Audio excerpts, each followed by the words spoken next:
الله أكبر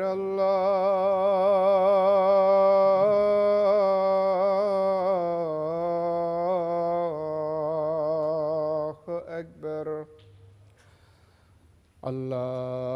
الله أكبر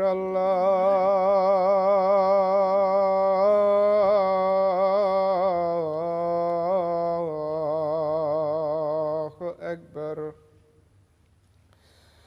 أشهد أن لا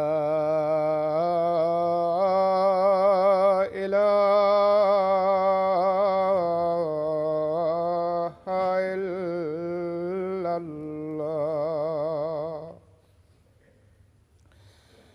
أشهد أن لا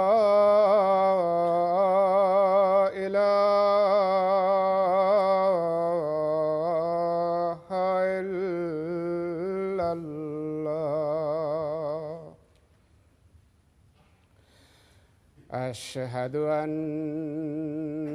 محمدًا رسول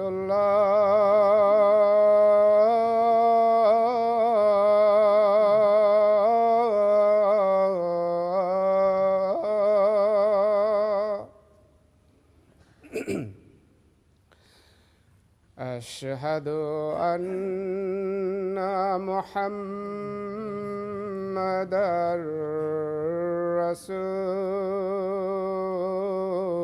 رسول الله حي على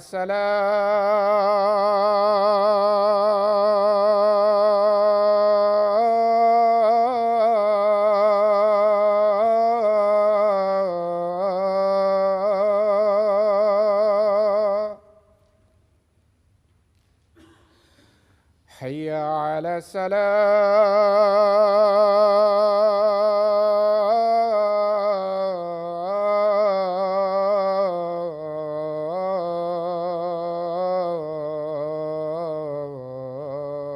الصلاة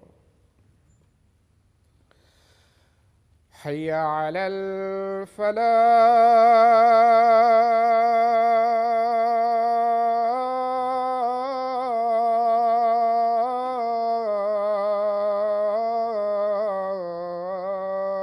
الفلاح حي على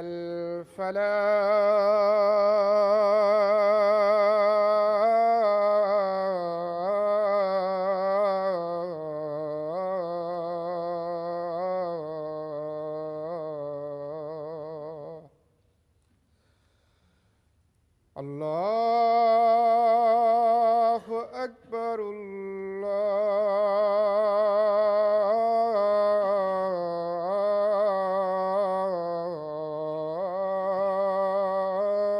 الله أكبر لا إله إلا الله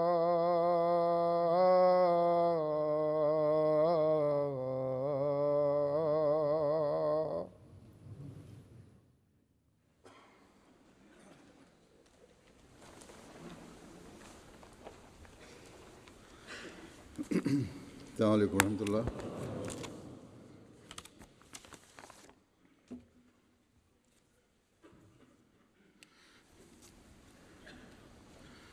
أشهد أن لا إله إلا الله وحده لا شريك له وأشهد أن محمدًا عبده ورسوله أما بعد فأعوذ بالله من الشيطان الرجيم بسم الله الرحمن الرحيم الحمد لله رب العالمين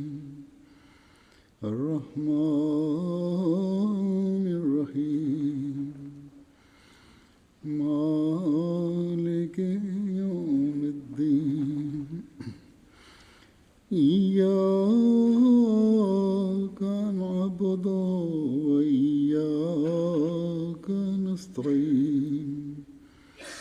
اهدنا الصراط المستقيم صراط الذين أنعمت عليهم غير المغضوب عليهم ولا الضالين.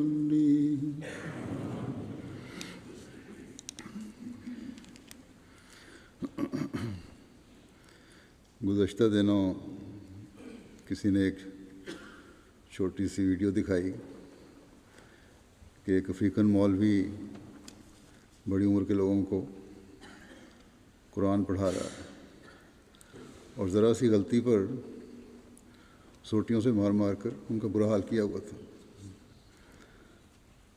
اب جس کی ایک تو زبان نہ ہو اور پھر بڑی عمر بھی ہو جائے 17-18 سال یا اس سے زیادہ، وہ کس طرح قاریوں کی طرح صحیح ادائیگی ہر حرف کی کر سکتا ہے؟ نتیجہ یہ نکلتا ہے کہ لوگ قرآن پڑھنے سے بھاگتے ہیں، اور یہی وجہ ہے کہ مسلمانوں میں سے بہت سوں کو قرآن کریم پڑھنا بھی نہیں آتا. جو غیر عرب لوگ ہیں، بس اگر قرآن پڑھانا ہے تو ایسے طریقے سے پڑھانا چاہیے جس سے شوق اور محبت پیدا ہو. گزشتہ دنوں ایک جاپانی خاتون جو یہاں رہتی ہیں ملنے آئیں. انہوں نے بیعت کی کچھ عرصہ پہلے. انہوں نے بتایا کہ 3 سال میں انہوں نے اللہ تعالیٰ کے فضل سے قرآن شریف مکمل کر لیا، ختم کر لیا، اور وہ کچھ سنانا بھی چاہتی تھی. میں نے کہا ٹھیک ہے سنائیں.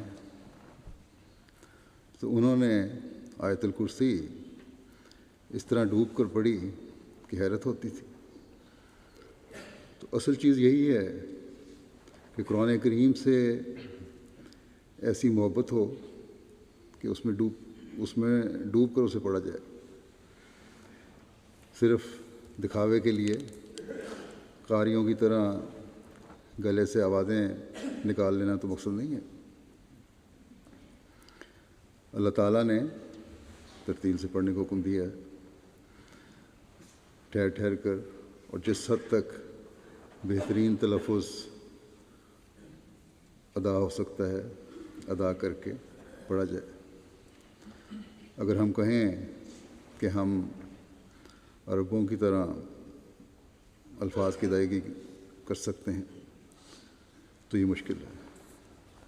بعض حروف کی صحیح ادائیگی غیر عرب کر ہی نہیں سکتے، سوائے اس کے کہ عربوں میں پلے بڑے ہوں. جاپانی قوم ہے، وہ بھی بعض حروف کی ادائیگی نہیں کر سکتے. مثلا یہ پڑھنے والی تھیں، خے اور ہے کا فرق نہیں تھا، یا خے کو بھی جس طرح وہ ادائیگی کر رہی تھیں اس میں ہے زیادہ ابھر کر سامنے آتی تھی. ان جاپانی خاتون سے یہ سن کر یہی تاثر ملا ہے کہ اگر تمام جاپانی نہیں تو بہت سے ان خاتون کی طرح ایسے ہوں گے جن کے لیے بعض حروف کی ادائیگی مشکل ہوگی. لیکن بہرحال اصل چیز تو خدا تعالیٰ کے کلام سے محبت ہے. اسے حد الوسع صحیح رنگ میں ادا کرنا چاہیے، اس کی کوشش کرنی چاہیے، نہ کہ صرف قاری بننا اور دکھاوے کے لیے مقابلوں میں حصہ لینا. اللہ تعالیٰ اور اس کے رسول کی حضرت بلال رضی اللہ عنہ سے کہ اشہد کے بجائے اسحد و کہنے پر پیار کی جو نظر تھی اس کا کوئی قاری یا عرب مقابلہ نہیں کر سکتا۔ بس جماعت میں غیر مسلموں میں سے بھی شامل ہو رہے ہیں، لوگ اسلام لا رہے ہیں۔ مسلمانوں کی اکثریت، جیسا کہ میں نے کہا، قرآن کریم پڑھنا نہیں جانتی۔ افریقہ میں بہت سے ایسے موقع آتے ہیں، ہمارے مبلغین کو پیش آتے ہیں، جہاں نئے سرے سے قرآن کریم، نئے سرے سے کیا قرآن کریم پڑھانا پڑتا ہے اور ابتدا سے قاعدہ پڑھانا پڑتا ہے۔ ان لوگوں کو بھی قرآن کریم پڑھانا ہے۔ اس لیے قرآن کریم پڑھانے والے استادوں کو اس طریق سے پڑھانا چاہیے کہ قرآن کریم پڑھنے کا شوق پیدا ہو۔ اللہ تعالیٰ ان خاتون کو بھی اجر دے، پاکستانی خاتون جنہوں نے اس جاپانی خاتون کو نہ صرف قرآن کریم پڑھایا بلکہ لگتا تھا کہ قرآن کریم کی محبت ہی پیدا کی۔ بس اصل چیز قاری کی طرح قرات نہیں، اور یہ نہیں سوچنا چاہیے کہ اگر اس طرح الفاظ ادا نہ کر سکیں تو قرآن کریم ہی پڑھنا چھوڑ دیں۔ قرآن کریم پڑھنا ضروری ہے، اس میں بہتری لانے کی کوشش کرنی چاہیے، لیکن صرف اس بات پر کہ بعض الفاظ ہم ادا نہیں کر سکتے یا مشکل ہیں، قرآن کریم کو پڑھنے سے ہی نہیں چھوڑ دینا چاہیے، بلکہ تلاوت کی طرف روزانہ ہر احمدی کی توجہ ہونی چاہیے۔ ہاں، یہ کوشش ضرور ہونی چاہیے، جیسا کہ میں نے کہا، کہ اصل کے جتنا قریب ترین ہو کر آسانی سے الفاظ کی ادائیگی ہو سکے کی جائے، اور اس میں پھر بہتری پیدا کرنے کی کوشش بھی کی جائے۔ حضرت مسلم موعود رضی اللہ عنہ ایک جگہ فرماتے ہیں کہ یہ کوشش کہ ہم قاری کی طرح ہی ہر لفظ کو ادا کریں درست نہیں، کیونکہ اس کی طاقت خدا تعالیٰ نے ہمیں نہیں بخشی جو غیر عرب ہیں۔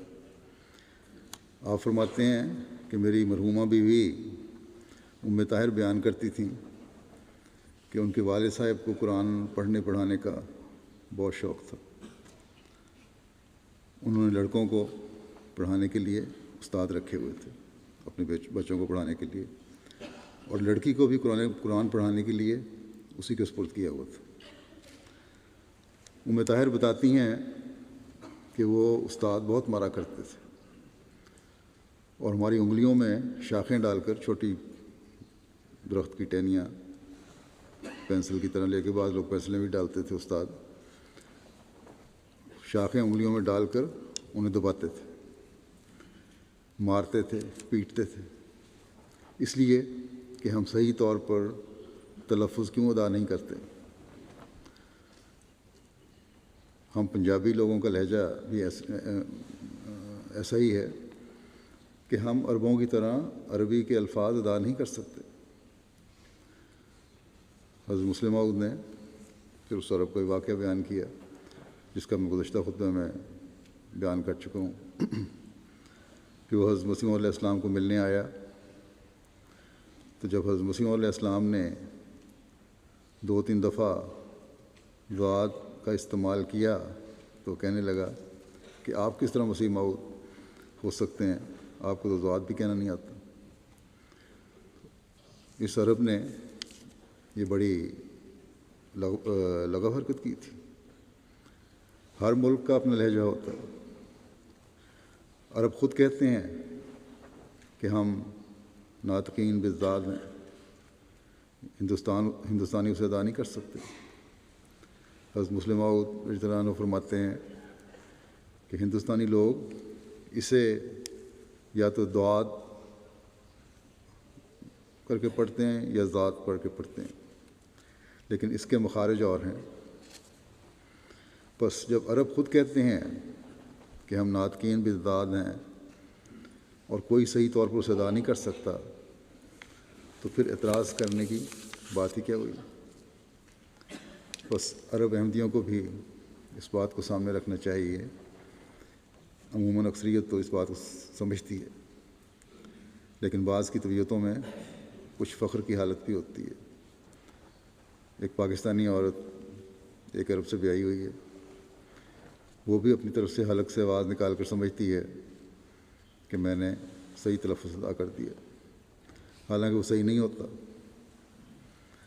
اگر اس کی ذات تک ہی بات ہوتی تو کوئی بات نہیں تھی اور مجھے کہنے کی ضرورت نہیں تھی. لیکن مجھے پتہ چلا ہے کہ بعض مجالس میں بیٹھ کر استہزاء کے رنگ میں یہ بات کرتی ہے کہ بعض حروف کی ادائیگی پاکستانیوں کو نہیں آتی، قرآن کریم پڑھنا نہیں آتا، عربی کے الفاظ صحیح الفاظ ادا نہیں کر سکتے، اور عرب بیٹھ کر ان کا مذاق اڑاتے ہیں. میں نہیں سمجھتا کہ عربوں میں سے ہر ایک ایسا ہوگا جو مذاق اڑاتا ہو سکتا ہے جن عربوں میں یہ بیاہی ہوئی ہیں وہ مذاق اڑاتے ہوں. اسلام نے تو ہر قوم کے دل جیت کر انہیں اللہ تعالیٰ کے کلام سے نہ صرف آشنا کروانا ہے بلکہ اسے پڑھنے کے لیے ان کے دلوں میں محبت پیدا کرنی ہے. اور ہر ایک کا الگ الگ لہجہ ہے، ہر ایک قرآن کریم کی محبت کی وجہ سے اسے بہترین رنگ میں پڑھنے کی کوشش کرتا ہے، اور کرنی بھی چاہیے، اور یقیناً ترتیل کا خیال رکھنا چاہیے. اور جو اس بارے میں نئے مسلمان ہونے والوں کی مدد کر سکتے ہیں انہیں مدد بھی کرنی چاہیے، جنہیں آتا ہو صحیح طرح پڑھنا تلفظ کے ساتھ. لیکن مذاق اڑانے کی اجازت نہیں ہو سکتی. بس اس بات کا جن کو اگر صحیح تلفظ آتا بھی ہے تو انہیں خیال رکھنا چاہیے. مختلف قومیں ہیں، مختلف لوگ ہیں، ہر ایک اپنا اپنا لہجہ ہے، اور ہر حرف کی ادائیگی، عربی کے ہر لفظ کی ادائیگی نہیں ہو سکتی ہر ایک سے. اب میں حضرت مسلم موعود رضی اللہ عنہ کے حوالے سے بعض اور واقعات بھی بیان کرتا ہوں. آپ ایک جگہ فرماتے ہیں کہ مثل مشہور ہے مسلمانوں کی حالت کے بارے میں کیا حالت ہو رہی ہے. وہ بیان فرما رہے ہیں ایک مثال سے. فرماتے ہیں کہ مثل مشہور ہے کہ کوئی بزدل آدمی تھا، اسے وہم ہو گیا کہ وہ بہت بہادر ہے. وہ گودنے والوں کے پاس گیا، ٹیٹو جو کرتے ہیں. پرانے زمانے میں یہ رواج تھا کہ بہادر اور پہلوان لوگ اپنے بازو پر اپنے کریکٹر اور اخلاق کے مطابق نشان کھدوا لیتے تھے. یہاں یورپ میں بڑا رواج ہے اس کا. یہ بھی بہرحال گودنے والے کے پاس گیا. گودنے والے نے پوچھا تم کیا گدوانا چاہتے ہو؟ اس نے کہا کہ میں شیر گدوانا چاہتا ہوں. جب وہ شیر گودنے لگا، اس کی شکل بنانے لگا جسم پہ، تو اس نے سوئی چبھوئی جب، تو سوئی چبھونے سے درد تو ہونا ہی تھا. وہ دلیر تو تھا نہیں، خیال تھا کہ بہت بہادر ہوں. اس نے کہا یہ کیا کرنے لگے ہو؟ گودنے والے نے کہا کہ شیر گودنے لگا ہوں. اس نے پوچھا کہ شیر کا کون سا حصہ گودنے لگے ہو؟ اس نے کہا دم گودنے لگا ہوں. اس نے آدمی نے کہا کہ کیا شیر کی دم اگر کٹ جائے تو کیا شیر نہیں رہتا؟ گودنے والے نے کہا شیر تو رہتا ہے. کہنے لگا پھر اچھا دم چھوڑ دو، دوسرا کام کرو. اس نے پھر سوئی ماری تو بولنے لگا اب کیا کرنے لگے ہو؟ اس نے کہا کہ اب دایاں بازو گودنے لگا ہوں. اس آدمی نے کہا کہ اگر شیر کا لڑائی یا مقابلہ کرتے وقت دایاں بازو کٹ جائے تو کیا شیر نہیں رہتا؟ اس نے کہا شیر تو رہتا ہے. کہنے لگا پھر اسے بھی چھوڑ دو اور آگے چلو. اس طرح وہ بایاں بازو گودنے لگا تو اس نے اسے بھی رہنے دیا. کیا اس کے بغیر شیر نہیں رہتا؟ پھر ٹانگ گودنی چاہیے. پھر اس نے یہی کہا. آخر وہ گودنے والا جو تھا وہ بیٹھ گیا. اس آدمی نے کہا جو گدوانے گیا تھا، سمجھتا تو بڑا بہادر ہوں، یہ کام کیوں نہیں کرتے؟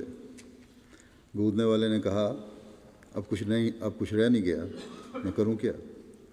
بس مسلم موعود فرماتے ہیں کہ یہی آج کل اسلام کے ساتھ سلوک کیا جاتا ہے. خاص طور پر مسلمان علماء اور لیڈروں کا یہی کام ہے نعرے تو بہت لگاتے ہیں اور عمل کچھ نہیں ہے. اور جس طرح بات کی دوسروں کو تلقین کرتے ہیں اس کا اسلام کی تعلیم سے کوئی تعلق نہیں. یہ بھی چھوڑ دو، یہ بھی چھوڑ دو، وہ بھی چھوڑ دو، اپنے لیے تو ہر ایک چیز وہ چھڑواتے چلے جاتے ہیں. اس تعلق میں آپ ایک اور مثال دیتے ہوئے فرماتے ہیں کہ ہمارے نانا جان حضرت میر ناصر نواب صاحب فرمایا کرتے تھے کہ چھوٹی عمر میں میری طبیعت بہت چلبلی سی تھی. آپ میر درد کے نواسے تھے اور دہلی کے رہنے والے تھے. وہاں آم بھی ہوتے ہیں. آپ فرمایا کرتے تھے کہ جب والدہ، والد صاحب اور بہن بھائی صبح کے وقت آموں کے موسم میں آم چوسنے لگتے تو میں جو میٹھا آم ہوتا تھا اس کو کھٹا کھٹا کہہ کر الگ رکھ لیتا تھا اور باقی آم ان کے ساتھ مل کر کھا لیتا تھا. آم چوسنے کے لیے پہلے ایک دفعہ تو چکھنا پڑتا ہے نا. چکھتے ہوئے کہہ دیا کہ یہ کھٹا ہے، حالانکہ وہ میٹھا ہوتا تھا. جب آم ختم ہو جاتے تو میں پھر کہتا کہ میرا تو پیٹ نہیں بھرا، اچھا میں یہ کھٹے آم ہی کھا لیتا ہوں، اور سارے آم کھا جاتا تھا. ایک دن میرے بڑے بھائی جو بعد میں میر درد کی گدی نشین ہوئے انہوں نے کہا کہ میرا بھی پیٹ نہیں بھرا، میں بھی آج کھٹے آم چوس لیتا ہوں. فرماتے تھے کہ میں نے انہیں بتیرا زور لگایا مگر وہ آواز نہ آئے. آخر انہوں نے آم چوسے اور کہا آم تو بڑے میٹھے ہیں. تم یوں ہی کہتے تھے کھٹے ہیں. جس طرح وہ آم چوستے وقت میٹھے آم الگ کر لیتے تھے اور باقی دوسروں کے ساتھ مل کر چوس لیتے تھے اور بعد میں کھٹے کہہ کر وہ بھی چوس لیتے تھے. مسلم فرماتے ہیں کہ یہی حال آج کل کے مسلمانوں کا ہے. وہ لوگ جو کہتے ہیں کہ شریعت اسلامیہ کو نافذ کیا جائے، ان کا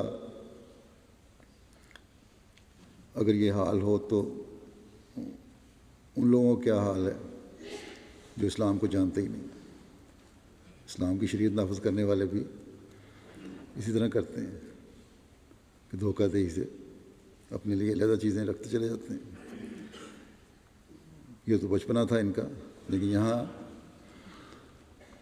جان بوجھ کر غلط باتیں کی جاتی ہیں. مسلم فرماتے ہیں کہ دوسرے لوگ جو اسلام کو نہیں جانتے وہ تو پھر ہڈیاں اور بوٹی کچھ بھی نہیں چھوڑیں گے، ہر چیز کو اسی طرح کھا جائیں گے چاہے غلط بھی ہو. بس آج کل بھی علماء اپنے لیے جو جواز پیدا کر کے اس طرح کی لوٹ مار کر رہے ہیں اور جس ہر طرف ہمیں نظر آتی ہے، تو یہی اسلام کے لیے ایک بہت بڑا المیہ ہے اس زمانے میں. اور ان علماء کی وجہ سے باقیوں نے بھی اسلام کے نام پر لوٹ مار مچائی ہوئی ہے. انہی علماء کی وجہ سے مختلف تنظیمیں بنی ہوئی ہیں جنہوں نے ظلم و تودی کے بازار گرم کیے ہوئے ہیں. اللہ تعالیٰ مسلمانوں کو رحم فرمائے. پھر اس بات کی طرف توجہ دلاتے ہوئے کہ کس طرح ہمیں اپنی حالتوں کو درست کرتے ہوئے اپنے ایمان میں اضافہ کرنا چاہیے اور خدا تعالیٰ سے تعلق پیدا کرنا چاہیے. بس مسلم موعود نے فرمایا کہ اگر جماعت کو نصیحت کرتے ہوئے ایک جگہ کہ اگر آپ لوگ تقویٰ و طہارت اپنے اندر پیدا کریں اور دعاؤں اور ذکر الہی کی عادت ڈالیں اور تہجد اور درود پر التزام رکھیں تو اللہ تعالیٰ یقیناً آپ لوگوں کو بھی رویا صادقہ اور کشوف میں سے حصہ دے گا اور اپنے الہام اور کلام سے مشرف کرے گا. اور زندہ معجزہ در حقیقت وہی ہوتا ہے جو انسان کو اپنی ذات میں ظاہر ہو. بے شک حضرت ابراہیم علیہ السلام کے معجزے بھی بڑے ہیں، حضرت موسیٰ علیہ السلام کے معجزے بھی بڑے ہیں، حضرت عیسیٰ علیہ السلام کے معجزے بھی بڑے ہیں. مگر جہاں تک انسان کی اپنی ذات کا سوال ہوتا ہے اس کے لیے وہی معجزہ بڑا ہوتا ہے جس کا وہ اپنی ذات میں مشاہدہ کرتا ہے. آج کل بھی لوگ یہ سوال کرتے ہیں، تو اس کے لیے اللہ تعالیٰ سے تعلق پیدا کرنا بھی ضروری ہے اگر معجزے دیکھنے ہیں.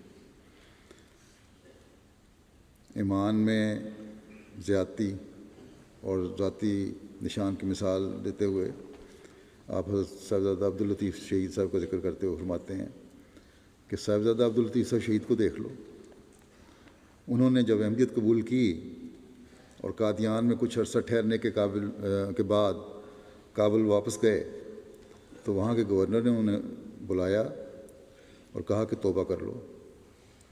انہوں نے کہا کہ میں توبہ کس طرح کروں؟ جب میں قادیان سے چلا تھا تو اسی وقت میں نے رویا میں دیکھا تھا کہ مجھے ہتھکڑیاں پڑی ہوئی ہیں، بس جب خدا تعالیٰ نے کہا تھا کہ تمہیں اس راہ میں ہتھکڑیاں پہننی پڑیں گی تو اب میں ان ہتھکڑیوں کو اتروانے کی کس طرح کوشش کروں؟ یہ ہتھکڑیاں میرے ہاتھوں میں پڑی رہنی چاہیے تاکہ میرے رب کی بات پوری ہو۔ اب دیکھو، انہیں یہ وثوق اور یقین اس لیے حاصل ہوا کہ انہوں نے خود ایک خواب دیکھا تھا۔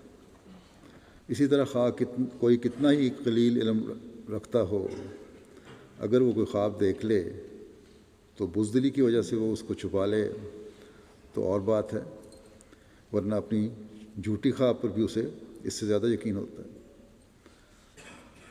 بس اگر انسان کا ایمان مضبوط ہو اور خدا تعالیٰ سے تعلق ہو تو پھر انسان دنیا داروں سے نہیں ڈرتا۔ اس کی ایک اور مثال دیتے ہوئے مسلم موعود نے فرمایا کہ حضرت صوفی احمد جان صاحب لدھیانوی بہت بڑے بزرگ تھے اور اپنے زمانے کے نیک لوگوں میں سے تھے۔ ایک دفعہ مہاراجہ جموں نے ان کو دعوت دی کہ آپ جموں آ کر میرے لیے دعا کریں، مگر آپ نے انکار کر دیا اور کہہ دیا کہ اگر آپ دعا کرانا چاہتے ہیں تو یہاں آ کر یہاں آئیں میرے پاس، میں آپ کے پاس کیوں چل کے جاؤں۔ بس اگر اللہ تعالیٰ سے تعلق ہو تو جتنا بڑا مرضی کوئی آدمی ہو اس سے انسان نہیں ڈرتا۔ حضرت مسیح موعود علیہ السلام سے پہلے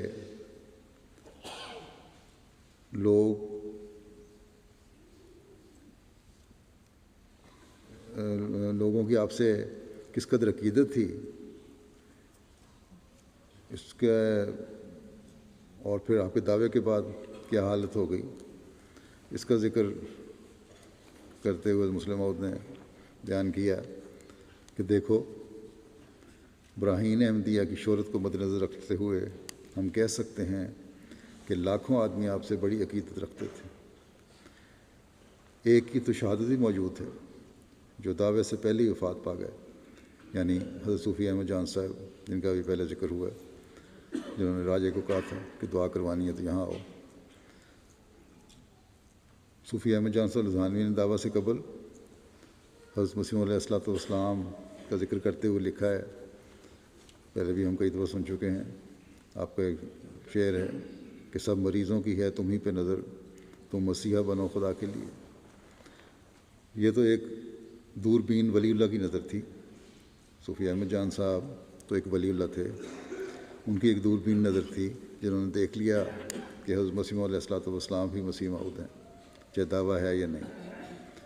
مگر ہم کہہ سکتے ہیں کہ جن کی نگاہ اتنی دوربین نہ تھی وہ بھی سمجھتے تھے کہ اسلام کی نجات آپ سے وابستہ ہے، مگر جب وہ ہتھیار آپ کو دیا گیا، یعنی وہ ہتھیار جس نے اسلام کو فتح کرنا تھا، جس سے دشمن پامال ہو سکتا تھا، وہ آب حیات دیا گیا جس سے مسلمانوں کی زندگی مقدر تھی، تو بڑے بڑے مخلص آپ سے متنفر ہو گئے اور کہنے لگے کہ جسے ہم سونا سمجھتے تھے افسوس وہ تو پیتل نکلا۔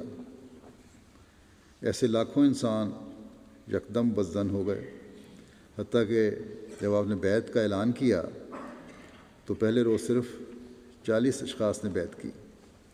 یا تو لاکھوں لوگ اخلاص رکھتے تھے، اور پرانے لوگ سناتے ہیں، مسلم موعود کہتے ہیں کہ پرانے لوگ سناتے ہیں کس طرح بڑے بڑے علماء کہتے تھے کہ اسلام کی خدمت اسی شخص سے ہو سکتی، اور خود لوگوں کو آپ کے پاس بھیجتے تھے۔ حتیٰ کہ مولوی ثناء اللہ صاحب نے لکھا ہے کہ براہین کے شائع ہونے پر میں مرزا صاحب کی زیارت کے لیے پیدل چل کر قادیان گیا، اور مولوی محمد حسین صاحب بٹالوی جنہوں نے آخر میں اپنا سارا زور مخالفت میں صرف کر دیا، انہوں نے بھی لکھا کہ 1300 سال کے عرصے میں کسی نے اسلام کی اس قدر خدمت نہیں کی جتنی اس شخص نے کی ہے۔ آج کل بھی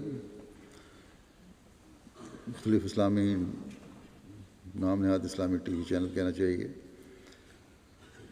اسی حوالے سے بڑی باتیں کرتے ہیں کہ اس وقت خدمت کی، اس وقت ضرورت تھی، لیکن بعد میں نعوذ باللہ بگڑ گئے۔ لیکن اصل میں تو یہ لوگ وہ ہیں جو دلوں کے اندھے ہیں، اور جن کو خدا تعالیٰ نے جس کو خدا تعالیٰ نے سونا بنایا ہے اسے یہ لوگ پیتل سمجھتے ہیں۔ خدا تعالیٰ کی فعلی شہادت کی طرف دیکھنے کے بجائے وہ اپنے نفسوں کے اندھیروں میں ڈوب گئے ہیں یہ لوگ، اور کم علم رکھنے والے مسلمانوں کو بھی گمراہ کر رہے ہیں۔ اللہ تعالیٰ ان کو عقل دے۔ ایک دفعہ جب یہ دارالبیت لدھیانے کا ذکر ہوا ایک شورا پہ 1931 کی شورا میں، تو حضرت مسلم موعود نے وہاں نمائندگان کو کہا کہ میرے نزدیک یہ نہایت اہم معاملہ ہے، یعنی دارالبیت لدھیانے کا معاملہ۔ حضرت مسیح موعود علیہ السلام نے خصوصیت سے اس کا ذکر کیا ہے، بلکہ لدھیانے کو باب لد قرار دیا ہے جہاں دجال کے قتل کی پیشگوئی ہے، وہ جگہ جہاں دشمن کا خاتمہ ہوگا، دجال کا خاتمہ ہوگا۔ ایسے مقام کے لیے جہاں قادیان سے بیعت لینے کے لیے حضرت مسیح موعود علیہ السلام تشریف لے گئے، جماعت میں خاص احساس ہونا چاہیے اس جگہ کا۔ حضرت خلیفہ اول رضی اللہ عنہ نے جب آپ سے بیعت لینے کی درخواست کی تو آپ نے فرمایا یہاں نہیں بیعت لی جائے گی، پھر قادیان میں یعنی نہیں لی جائے گی، پھر لدھیانے میں بیعت لی۔ وہاں کے پیر احمد جان صاحب مرحوم جو حضرت مسیح موعود علیہ السلام کے دعوے سے پہلے ہی فوت ہو گئے تھے، وہ ان لوگوں میں سے تھے جن کو خدا تعالیٰ نے دعوے سے پہلے ہی آپ پر ایمان لانے کی توفیق دی تھی، جیسے پہلے ذکر ہو چکا ہے۔ انہوں نے اپنی وفات کے وقت اپنے سب خاندان کو جمع کیا اور کہا کہ حضرت مرزا صاحب مسیحیت کا دعویٰ کریں گے، تم سب ایمان لے آنا۔ چنانچہ یہ سب خاندان ایمان لے آیا۔ پیر منظور محمد صاحب اور پیر افتخار احمد صاحب آپ کے لڑکے ہیں، اور حضرت خلیفہ اول رضی اللہ عنہ کی اہلیہ ان کی لڑکی ہیں۔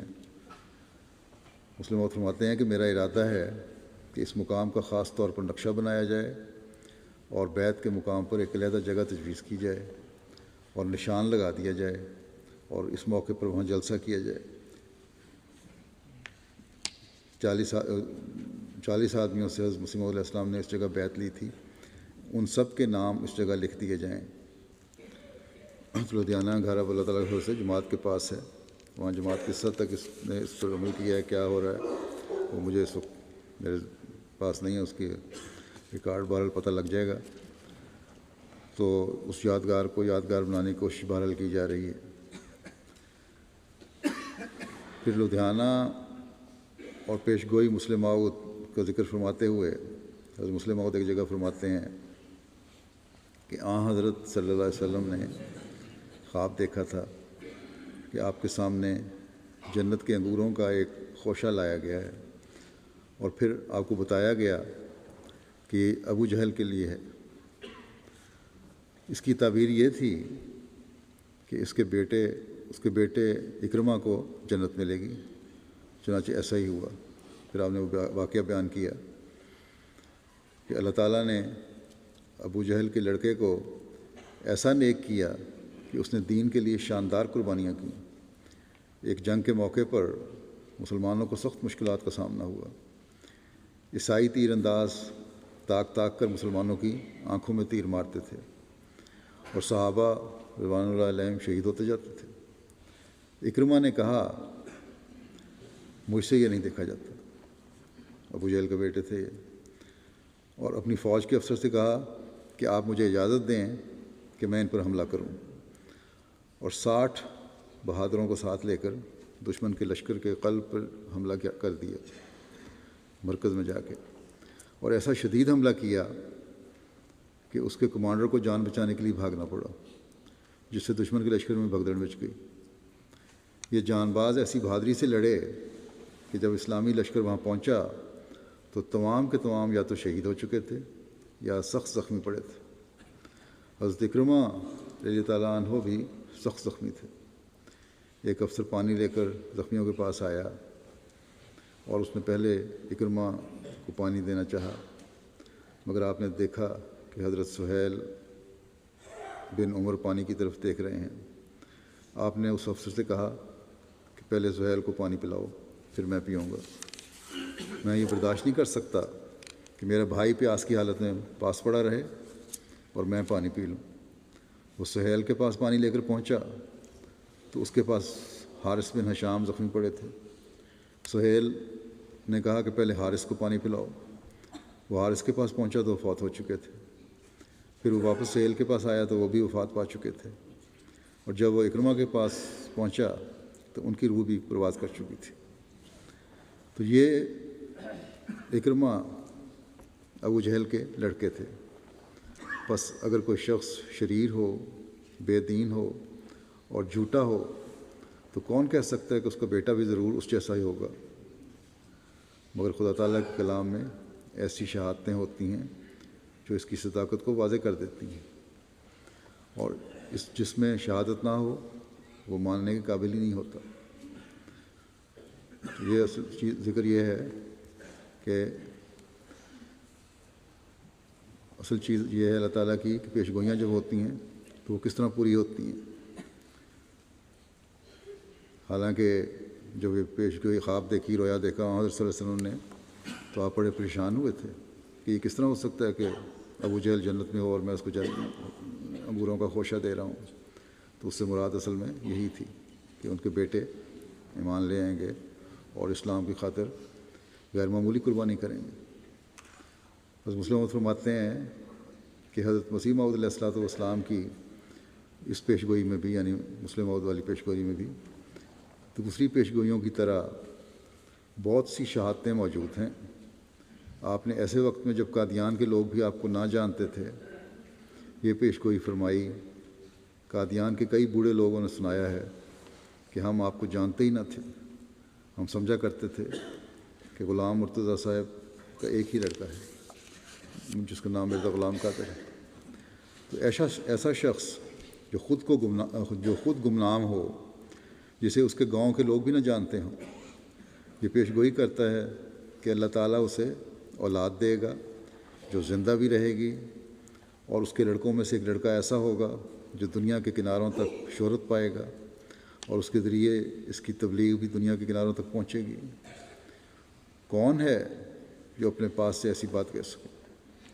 پھر آپ نے فرمایا کہ وہ لڑکا 3 کو 4 کرنے والا ہوگا۔ اس کے یہ معنی بھی تھے کہ وہ اس پیش گوئی سے 4تھے سال میں پیدا ہوگا۔ چنانچہ آپ نے پیش گوئی 1886 میں کی، اور حضرت مسلم موعود فرماتے ہیں کہ میری پیدائش 12 جنوری 1889 کو ہوئی، 1889 میں، اور حضرت مسیح موعود علیہ السلام نے 23 مارچ 1889 کو لدھیانے میں پہلی بیعت لی۔ حضرت مسیح موعود علیہ السلام کی اس پیش گوئی کا ہماری جماعت میں بھی اور باہر بھی بہت چرچا ہے، اور عموماً یہ سوال کیا جاتا تھا کہ وہ لڑکا کون ہے۔ حضرت مسلم موعود فرماتے ہیں کہ پیش گوئی میں اس لڑکے کا نام محمود بھی بتایا گیا تھا، اس لیے بطور تفاول کے حضرت مسیح موعود علیہ السلام نے میرا نام محمود بھی رکھا، اور چونکہ اس کا نام بشیر ثانی بھی تھا اس لیے میرا پورا نام بشیر الدین محمود احمد رکھا۔ جہاں تک اولاد ہونے اور اس کے زندہ رہنے کا تعلق تھا یہ پیش گوئی بھی پوری ہوئی، اور ایک بیٹے کا نام محمود رکھنے کی توفیق بھی آپ کو ملی، مگر دنیا انتظار کر رہی تھی کہ یہ پیش گوئی کس لڑکے کے متعلق ہے۔ چنانچہ آج میں یہی بتانے کے لیے لدھیانے آیا ہوں۔ آپ لدھیانے گئے تھے۔ آپ فرماتے ہیں کہ لدھیانے کے ساتھ جماعت احمدیہ کا کئی رنگ میں تعلق ہے۔ لدھیانے کی جو اہمیت ہے تاریخی، جماعت کے ساتھ اس کا کئی پہلو ہیں۔ فرماتے ہیں کہ حضرت مسیح موعود علیہ السلام نے پہلی بیعت اسی شہر میں لی۔ ایک تعلق آپ کے بعد حضرت مولوی نور الدین صاحب آپ کے پہلے خلیفہ ہوئے، اور ان کی شادی لدھیانے میں ہی حضرت منشی احمد جان صاحب مرحوم کے یہاں ہوئی تھی۔ یہ دوسرا تعلق۔ اور اس پیش گوئی میں جس لڑکے کا تعلق ہے وہ بھی حضرت مسیح موعود علیہ الصلوۃ والسلام کی اس بیوی کے بطن سے پیدا ہوا جو لدھیانے میں بھی رہی ہیں۔ حضرت مسلم موعود فرماتے ہیں کہ مجھے یاد ہے کہ بچپن میں کچھ عرصہ میں یہاں بھی رہا ہوں۔ میں اس وقت اتنا چھوٹا تھا کہ مجھے کوئی خاص باتیں تو اس زمانے کی یاد نہیں ہیں، کیونکہ اس وقت میری عمر 2-2.5 سال کی تھی۔ اب دیکھیں اس عمر میں بھی بعض باتیں جو یاد ہیں وہ یاد نہیں رہتی، لیکن آپ وہ بھی واقعہ بیان کر رہے ہیں۔ فرماتے ہیں کہ صرف ایک واقعہ یاد ہے، اور وہ یہ ہے کہ ہم جس مکان میں رہتے تھے وہ سڑک کے سر پر تھا اور سیدھی سڑک تھی۔ میں اپنے مکان سے باہر آیا تو ایک چھوٹا سا لڑکا دوسری طرف سے آ رہا تھا۔ اس نے میرے پاس آ کر ایک مری ہوئی چھپکلی مجھ پر پھینکی۔ میں اس قدر دہشت زدہ ہوا کہ روتا ہوا گھر کی طرف بھاگا۔ اس بازار کا نقشہ مجھے یاد ہے، وہ سیدھا بازار تھا، گو اب میں نہیں جانتا کہ وہ کون سا تھا۔ ہمارا مکان ایک سرے پر تھا، تو میں نے کئی ماہ اپنے بچپن کی عمر کے یہاں گزارے ہیں۔ بس اس شہر کا کئی رنگ میں احمدیت کے ساتھ تعلق ہے۔ حضرت مسلم موعود فرماتے ہیں کہ اس شہر کی بڑی خصوصیت ہے، جیسا کہ فرمایا، لیکن فرماتے ہیں کہ میں سوچ رہا تھا کہ خدا تعالیٰ کی طرف سے جن باتوں کا اعلان کیا جاتا ہے ان کی مخالفت لوگ ضرور کرتے ہیں، اور پیش گوئی مسلم موعود کا اعلان کیا گیا تھا۔ لاہور میں لدھیانے سے پہلے جلسہ ہو گیا تھا، گرداسپور میں ہو گیا تھا، لیکن مخالفت نہیں ہوئی تھی۔ تو فرماتے ہیں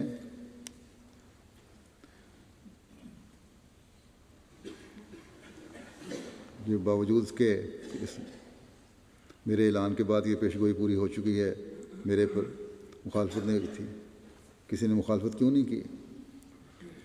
لیکن لدھیانے آئے، یہاں آ کر جب میں کہتے ہیں میں شہر میں سے گزر رہا تھا تو لوگوں کا جلوس نعرے لگاتا ہوا گزر رہا تھا کہ نعوذ باللہ مرزا مر گیا، مرزا مر گیا۔ تو بہرحال ہمیں اس سے کوئی فرق نہیں پڑتا۔ انہوں نے حضرت صلی اللہ علیہ وسلم کی تعلیم کو بھلانے کی وجہ سے یہ استہزاء کیا ہے، لیکن حضرت مسیح علیہ السلام کی پیش گوئی پوری چمک کے ساتھ پوری ہوئی ہے۔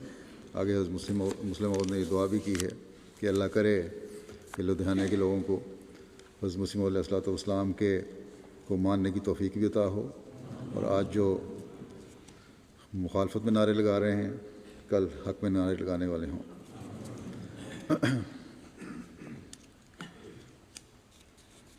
آپ کے ایک صحابی یعنی حضرت مسیح علیہ السلام کے ایک صحابی کے عشق اور تعلق کا ذکر کرتے ہوئے آپ بیان فرماتے ہیں کہ میاں عبداللہ صاحب سنوری رضی اللہ تعالیٰ عنہ بھی اپنے اندر ایسا ہی عشق رکھتے تھے۔ ایک دفعہ وہ قادیان میں آئے اور حضرت مسیح علیہ السلام سے ملے۔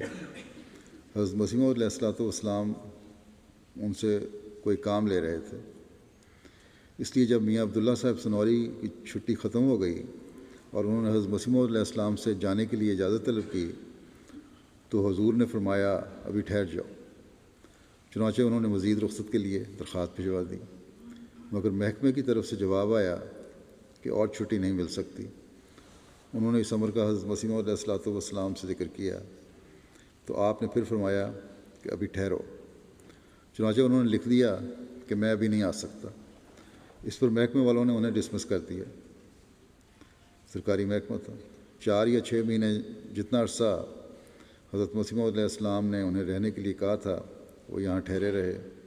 پھر جب واپس آ گئے تو محکمے نے سوال اٹھا دیا کہ جس افسر نے انہیں ڈسمس کیا تھا اس افسر کا یہ حق ہی نہیں تھا کہ وہ انہیں ڈسمس کرتا۔ چنانچہ وہ پھر اپنی جگہ پر بحال کیے گئے، اور پچھلے مہینوں کی جو قادیان میں گزار گئے تھے تنخواہ بھی مل گئی۔ تو اسی طرح ایک اور مثال آپ نے دی، منشی ظفر احمد صاحب کپورتھلوی کے ساتھ واقعہ پیش آیا۔ مسلم موعود فرماتے ہیں کہ میں ڈلہوزی کا سفر کر رہا تھا، کل رستے میں مجھے یہ میاں عطا اللہ صاحب وکیل نے سنایا۔ یہ واقعہ الحکم میں بھی 1934 میں پہلے چھپ چکا ہے۔ تو مسلم موعود فرماتے ہیں اس لیے میں منشی صاحب کے اپنے الفاظ میں اسے بیان کر دیتا ہوں۔ کہتے ہیں کہ میں جب سر رشتہ دار ہو گیا اور پیشی میں کام کرتا تھا، تو ایک دفعہ مثلیں وغیرہ بند کر کے قادیان چلا آیا۔ تیسرے دن میں نے اجازت چاہی تو حضرت مسیح موعود علیہ السلام نے فرمایا ابھی ٹھہریں۔ پھر عرض کرنا مناسب نہ سمجھا کہ آپ ہی فرمائیں گے۔ اس پر 1 مہینہ گزر گیا۔ ادھر مثلیں میرے گھر میں تھیں، کام بند ہو گیا اور سخت خطوط آنے لگے، مگر یہاں یہ حالت تھی کہ ان خطوط کے متعلق وہم بھی نہ آتا تھا۔ کہتے میں بھول گیا سب کچھ، خطوط آتے رہیں۔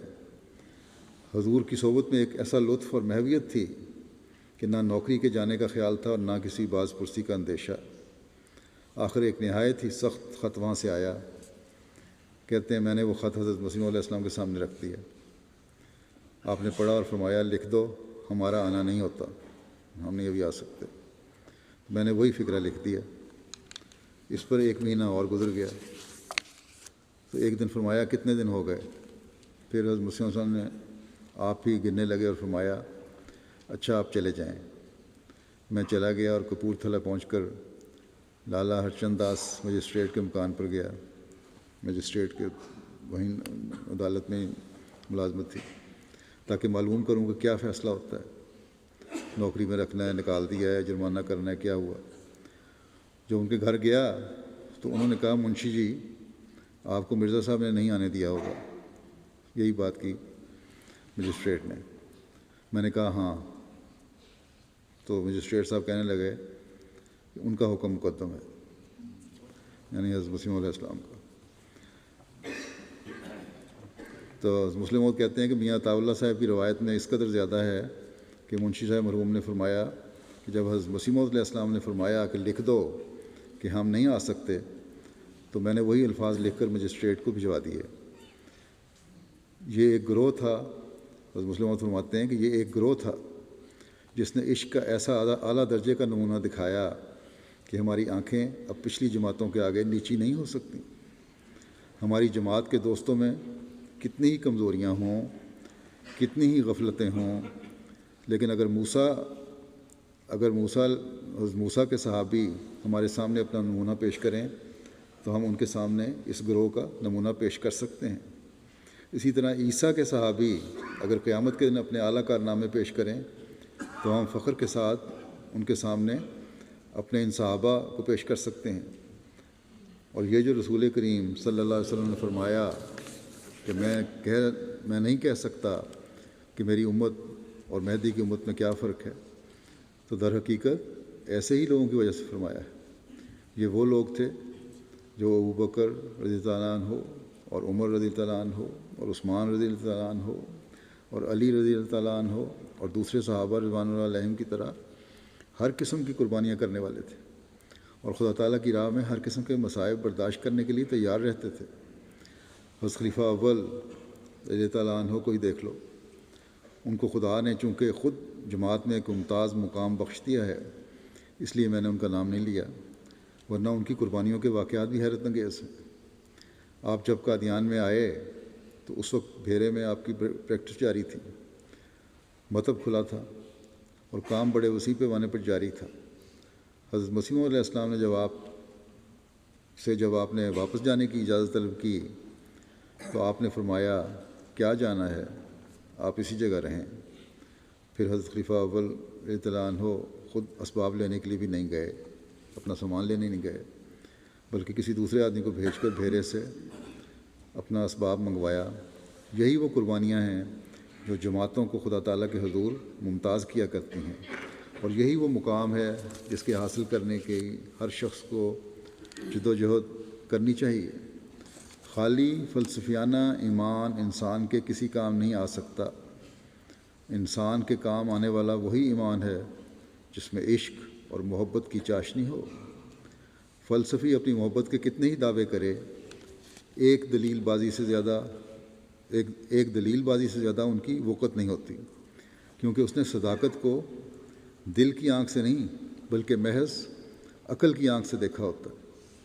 مگر وہ جو عقل کی آنکھ سے نہیں بلکہ دل کی نگاہ سے خدا تعالیٰ کی طرف سے آئی ہوئی صداقت اور شاعر اللہ کو پہچان لیتا ہے، اسے کوئی شخص دھوکہ نہیں دے سکتا، اس لیے کہ دماغ کی طرف سے فلسفہ کا ہاتھ اٹھتا ہے اور دل کی طرف سے عشق کا ہاتھ اٹھتا ہے۔ اللہ تعالیٰ ہمیں دل کی آنکھ سے زمانے کے امام کو پہچاننے اور اس پر ہمیشہ قائم رہنے کی توفیق عطا فرمائے۔ ہمیشہ شاعر اللہ کو پہچاننے والے ہوں ہم، اور کبھی شیطان ہمیں دھوکہ نہ دے سکے۔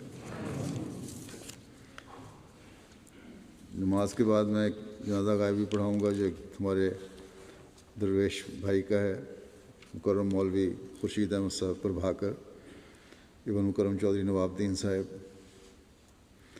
28 جولائی 2015 کو 94 سال کی عمر میں ان کی وفات ہو گئی۔ انا للہ و انا الیہ راجعون۔ آپ لائل پور کے جو فیصل آباد کہلاتا ہے آج کل، اس کے ایک گاؤں میں پیدا ہوئے، پیدائشی احمدی تھے۔ 1936 میں 15 سال کی عمر میں پہلی بار قادیان کی زیارت کے لیے آئے اور مسجد مبارک کی چھت پر حضرت خلیفۃ مسیح ثانی رضی اللہ عنہ کی ایک مجلس سوال و جواب میں شامل ہوئے۔ واپسی کا کرایہ پورا نہ ہونے کی وجہ سے قادیان سے امرتسر اور وہاں سے لاہور تک قریباً 95 کلومیٹر کا فاصلہ پیدل کیا۔ 19 سال کی عمر میں نظام وصیت میں شامل ہو گئے۔ 1937 میں حضرت خلیفۃ مسیح ثانی کی خدمت میں لکھا کہ تحریک جدید کی شمولیت کی میعاد دسمبر 1936 میں ختم ہو چکی ہے۔ میں اس وقت طالب علم تھا، اب مجھے کچھ آمد ہے، مجھے بھی استثنائی طور پر تحریک جدید میں حصہ لینے کی اجازت دی جائے۔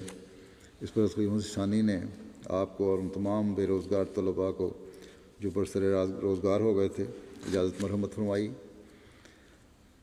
پھر مولوی خورشید احمد صاحب پربھاکر نے سندھ میں بھی جماعتی زمینوں پر کام کیا۔ 1947 کے شروع میں زندگی وقف کر کے قادیان پہنچ گئے۔ اسی سال ہندوستان تقسیم ہوا، جس کے نتیجے میں درویشی کی سعادت نصیب ہوئی۔ دور درویشی کو انتہائی صبر اور شکر اور وفا کے ساتھ نبھایا۔ دیہاتی مبلغ کے طور پر بھارت کے صوبہ یوپی میں دعوت و تبلیغ کا کام بہت اچھے رنگ میں کیا۔ میدان تبلیغ سے واپس قادیان آنے کے بعد تعلیم الاسلام ہائی اسکول اور مدرسہ احمدیہ قادیان میں بطور استاد خدمت کی توفیق پائی۔ نظارت دعوت و تبلیغ کے تحت 3 سال تک ہندی کی تعلیم حاصل کی اور رتن، بھوشن اور پربھاکر ہندی کی 3 ڈگریاں حاصل کیں۔ وید، بائبل، گیتا، گرو گرنتھ صاحب کا اچھا مطالعہ رکھتے تھے۔ ہندوازم، سکھزم اور عیسائیت پر تحقیقی مضامین لکھتے رہے اور قرآن کریم کا ہندی ترجمہ کرنے کی بھی سعادت حاصل ہوئی۔ ہفتہ روزہ اخبار بدر قادیان میں آپ کے مضامین اس وقت سے طبع ہونے شروع ہوئے جب 1952 میں تقسیم ملک کے بعد اخبار دوبارہ جاری ہوا اور یہ سلسلہ 2013 تک جاری رہا۔ گویا یہ سلسلہ مضامین 60 سال پر محیط ہے۔ اس کے علاوہ سلسلے کے دیگر رسائل جن میں مشکات، راہ ایمان شامل ہیں، ان میں بھی وقتاً فوقتاً آپ کے مضامین شائع ہوتے رہے۔ نیز دیگر ملکی اخبارات میں بھی آپ کے مضامین شائع ہوتے رہے، جن میں روزنامہ ہند سماچار، ملاب اور کشمیر کے اخبارات شامل ہیں۔ مرحوم کا ایک کتابچہ حکومت وقت اور احمدی مسلمان 1963 میں نظارت دعوت و تبلیغ کے تحت شائع ہوا اور بہت مقبول ہوا۔ آپ کے مضامین اور نظموں پر کا بڑا اعلیٰ پائے کی ہوتی تھیں۔ مسلم مسیح رابع نے بھی ان کی بڑی تعریف کی اور واقعی پڑھنے میں پتہ لگتا تھا کہ دل سے نکل رہی ہے، علمی مضامین ہوتے تھے۔ آپ بہت خوددار انسان تھے، کبھی کسی کا محتاج بننا پسند نہیں کیا، اپنا کام خود کرتے رہے۔ علمی کاموں کے ساتھ ساتھ بچوں کو ساتھ لے کر ذمہ داری اور مویشیوں کے پالنے کا کام بھی جاری رکھا اور صاحب جائیداد ہو کر بچوں کے لیے ذاتی رہائش کا انتظام کر کے جماعتی مکان انجمن کو واپس کر دیا۔ یہ بہت بڑا نمونہ ہے ان کا۔ سخت بیماری کے ایام میں بھی باقاعدگی سے نماز ادا کرتے رہے۔ مسجد میں موصوف کو سچی خوابیں آتی تھیں جو آپ خلفائے کرام کو لکھتے بھیجتے رہے۔ وفات سے 1 ماہ قبل اپنے چھوٹے بیٹے ابراہیم کو اپنی وفات کا بتا دیا تھا اور پھر 1 ہفتہ قبل یاد دہانی بھی کروائی ہے۔ آپ کی 2 شادیاں ہوئیں۔ پہلی شادی محترمہ عالم بی بی صاحبہ 1944 میں ہوئی، جس سے آپ کا ایک بیٹا منیر احمد پاکستان میں ہے۔ دوسری شادی 1956 میں عائشہ بیگم صاحبہ بنت عبدالرزاق صاحب آف حبلی کرناٹک سے ہوئی، جن سے اللہ تعالیٰ نے 5 بیٹے اور 3 بیٹیاں عطا کیں۔ ان کے بیٹوں میں اسرائیل احمد، کرشن احمد، ابراہیم احمد اور داماد شکیل احمد اور محمود احمد صاحب سلسلے کی خدمت کی توفیق پا رہے ہیں۔ اللہ تعالیٰ مرحوم کے درجات بلند فرمائے اور ان کی اولادوں کو نسلوں کو بھی خلافت سے اور جماعت سے وابستہ رہنے کی ہمیشہ توفیق عطا فرماتا رہے.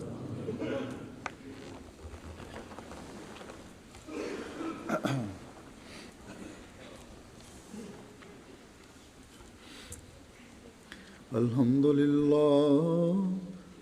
لله نحمده ونستعينه ونستغفره ونؤمن به ونتوكل عليه ونعوذ بالله من شرور أنفسنا ومن سيئات أعمالنا من يهده الله فلا مضل له ومن يضلل فلا هادي له ونشهد أن لا إله إلا الله ونشهد أن محمدا عبده ورسوله. عباد الله رحمكم الله إن الله يأمر بالعدل والإحسان وإيتاء ذي القربى وينهى عن الفحشاء والمنكر والبغي يعظكم لعلكم تذكرون. اذكروا الله يذكركم وادعوه يستجب لكم ولذكر الله أكبر.